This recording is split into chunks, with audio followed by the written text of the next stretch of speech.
నమస్తే అమ్మా. బంగారి శర్మ గారు, మనకి ఇప్పుడు ఆ శంకర దిగ్విజయం అనేది ఎంతో దిగ్విజయంగా మీరు చాలా చక్కగా వీడియోస్లో చెప్తూ ఉన్నారండి ఆదిశంకరాచార్యుల వారి గురించి.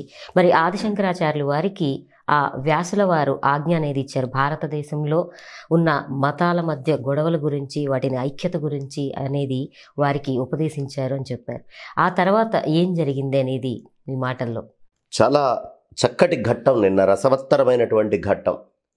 శంకర్లు నాకు ఇంకా చాలయ్యా, 16 ఏళ్ళు నేను భాష్యం రాసేసాను, ఇంతకంటే నేను ఉండి కూడా చేసేదేం లేదు, కాబట్టి నా అవతారం నేను చాలించాలనుకుంటున్నాను అన్నారు. వ్యాసుల వారు, కాదయ్యా, నువ్వు చాలా పనుంది నీతోటి, కలియుగం వచ్చి వెర్రి పొంతలు తొక్కి రకరకాలుగా విభజించిపోయి, అంటే ఐకమత్యంతో ఉన్నాయనుకోమ్మా.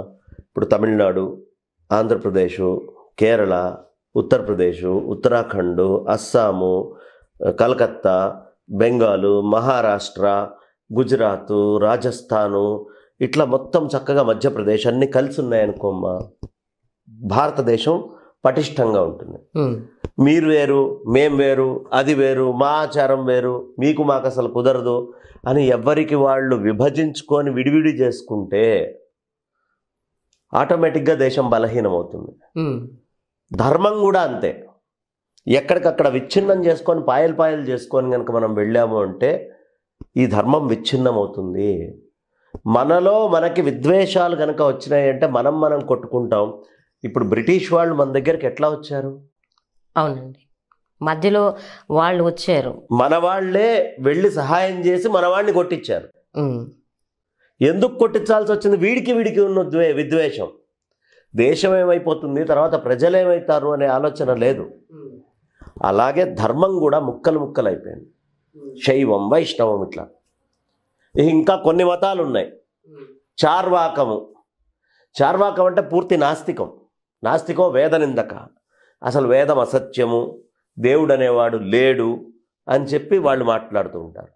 వాడికి ఏంటయ్యా, ఈ భూమి మీద సుఖాలు చార్వాకం వాడికి. వాళ్ళు ఇక కొత్త రకమైనటువంటి క్రాంతి, ఎక్కడున్నవన్నీ ఎత్తుక్కొని ఆ క్రాంతి పదంలో వెళ్తున్నామనే భ్రమలో ఉంటారు. పెద్దవాళ్ళు చిన్నవాళ్ళు ఏం తేడా లేదు, భూమి మీద సుఖం ఉందా లేదా అంతే, అదే చూసుకుంటూ. ఇది చార్వాకం యొక్క లక్షణం. నాస్తికం, ఈరోజు నేను సుఖంగా ఉన్నానా లేదా, ఈరోజు నాకు ఆనందం ఉందా లేదా, ఇట్లా.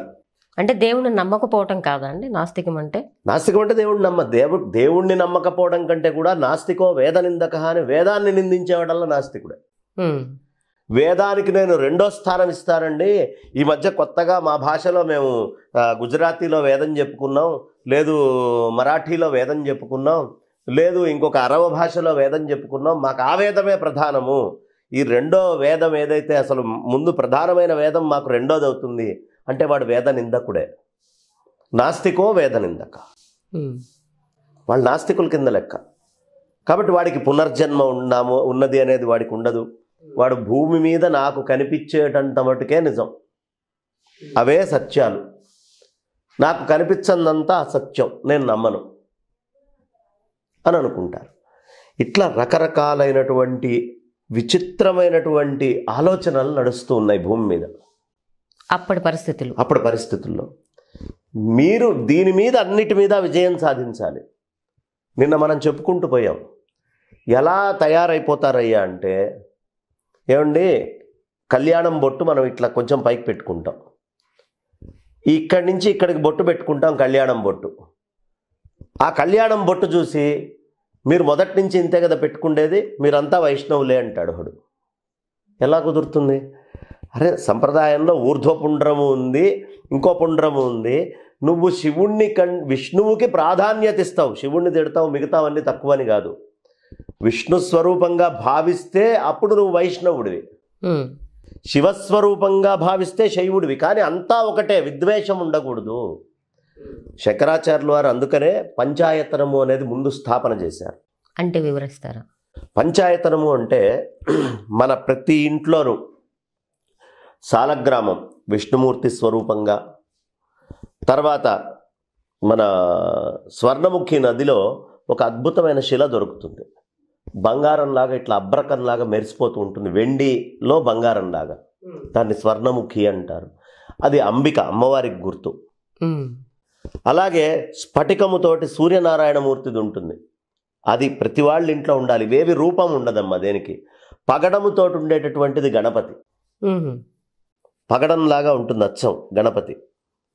అలాగే బాణం నర్మదా నదికి సంబంధించింది.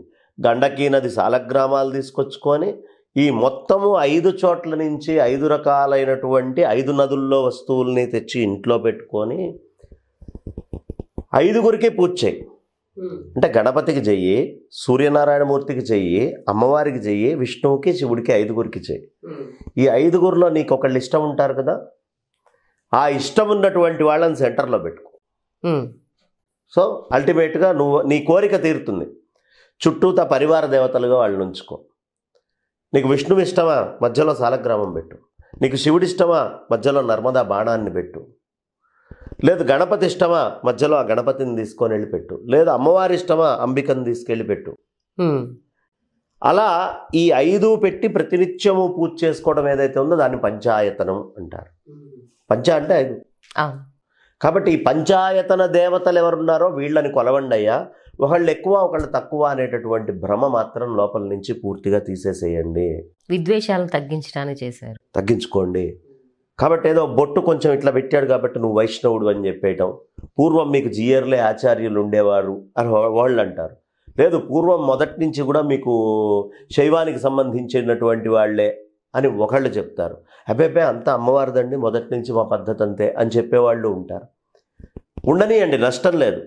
మీకు నచ్చిన దేవుణ్ణి మధ్యలో పెట్టుకోండి, మిగతా పరివారాన్ని చుట్టూతా పెట్టుకోండి. అబ్బే శివుడొద్దు తీసేయండి అంటే వద్దు, తప్పది. ఆ విధమైన ఆచారాలతో మన ధర్మాన్ని మనం విచ్ఛిన్నం చేసుకోకూడదు, ముక్కలు చేసుకోకూడదు. మైనారిటీలు అయిపోవట్లా, ఎవరి మానాన వాళ్ళు విడిపోతే. అలాంటి పరిస్థితుల్లో ఆదిశంకర్లు వ్యాసుల వారి ఆజ్ఞ మేరకు బయటికి వచ్చి ఈ పంచాయతన పూజ అనేటటువంటిది ప్రతిష్ఠ చేశారు. అందరి ఇళ్లలో పంచాయతనం వచ్చింది. కాబట్టి పంచాయతన పూజ అనేది శంకరుల యొక్క హృదయం.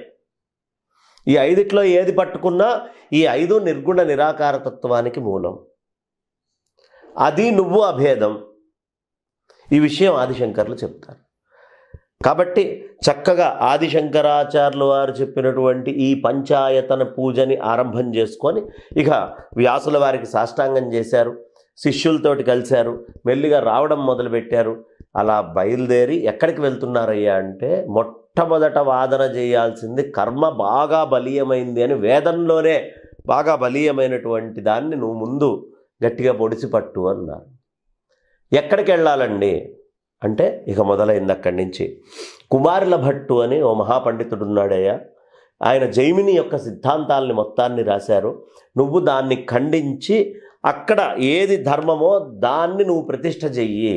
అక్కడి నుంచి మొదలుపెట్టి ఇక రకరకాలుగా కొట్టుకుంటున్నటువంటి 72 మతాల్ని ద్విసప్తతి మతోచ్ఛేత్రే నమః వాటన్నిటినీ తీసి పక్కన చీల్చి చెండాడు. ఇక నీ పని ఇదే అంటే ఒక 16 ఏళ్లలో అమ్మ ఆదిశంకరాచార్యులు వారు ఇండియాలో ఎవరు పెద్ద పెద్ద స్కాలర్స్ ఈ విద్యలో అనేవాళ్ళు ఎవరున్నారో వాళ్ళ ప్రతి చోటకే ఆదిశంకర్లే ఆయనంతటా ఆయన వెళ్ళారు.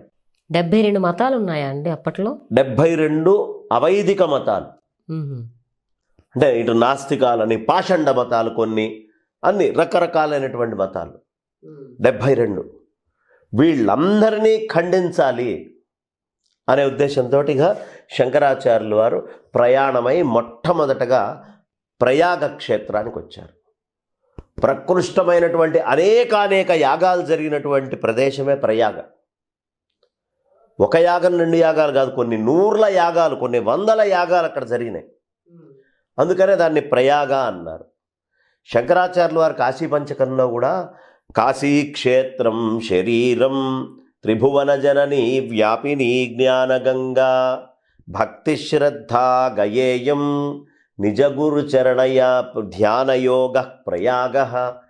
గురువు యొక్క పదపద్మాల మీద మనకుండే ధ్యానం అనే యోగమే ప్రయాగ అన్నారు.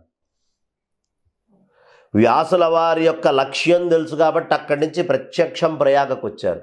ఎందుకు వ్యాసుల వారి మీద ఉండేటటువంటి గౌరవంతో, వారి పదపద్మాల మీద ఉన్న ఆరాధనతోటి 16 ఏళ్ళు వారు ఇచ్చారు కాబట్టి ఈ 16 ఏళ్ళు అదే పనిలో ఉంటా అని చెప్పడానికి ప్రయాగ నుంచి ఆయన ఆరంభం చేశారు. నిజ గురుచరణ ధ్యాన యోగ ప్రయాగ అంటారు. అక్కడి నుంచి ప్రయాగ, ప్రకృష్టమైన యాగం ఎంత గొప్పదో తెలుసా అమ్మ ప్రయాగ.